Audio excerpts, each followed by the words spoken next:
Well, let's return now to Australia's new ambassador to the United States, Defence Secretary Greg Moriarty. He will, of course, replace Kevin Rudd, and I know it is certainly about time. Joining me now is former Australian Major General Mick Ryan. Good to have you on the program, Mick. What do you make of this appointment, and what should the key priorities be? Because there's been a lot of talk about AUKUS and about our defence ties. What needs to happen now?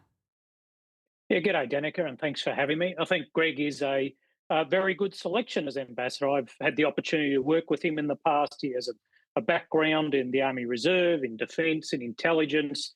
He's been an ambassador a couple of times before in countries like Iran and Indonesia, which are demanding. He's been part of AUKUS since day one and participated in all the OSMIN meetings. So I think he's a fine choice and he'll do a pretty good job in that appointment. And just on that then, his priorities, I mean, how do we solidify the alliance, especially when it comes to defence? Well, I think the alliance actually is in not bad shape. If you compare America's relationship with Europe and other countries, Australia's escaped relatively abuse-free, if I can use that term. And if you have a look at the new National Defence Strategy that the Americans published, we weren't mentioned at all, which is probably not a bad thing, at least according to this government.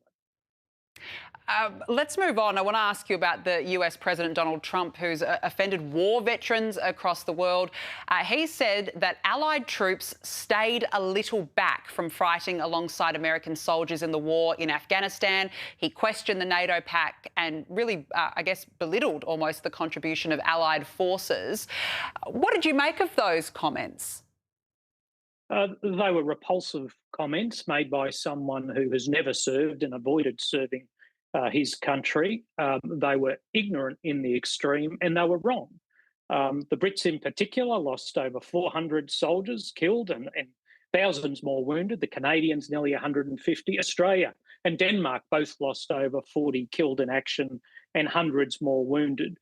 They were not shying from the fight. They were there mainly because America asked us to help them in their hour of need after 9/11. So these were terrible comments, and I see that he's already starting to roll them back, at least in the UK.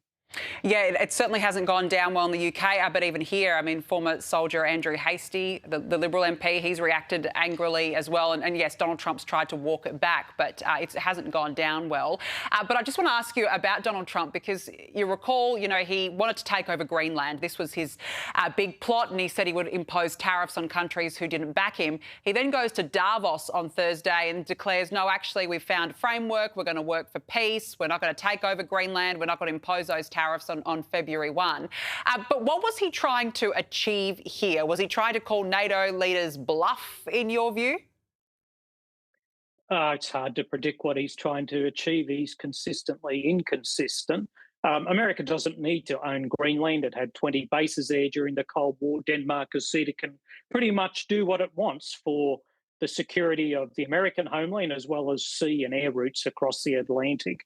I think this was just a case of Donald Trump wanting to secure his place in history as gaining the largest addition to American territory in history. I don't think there was much more to it than that.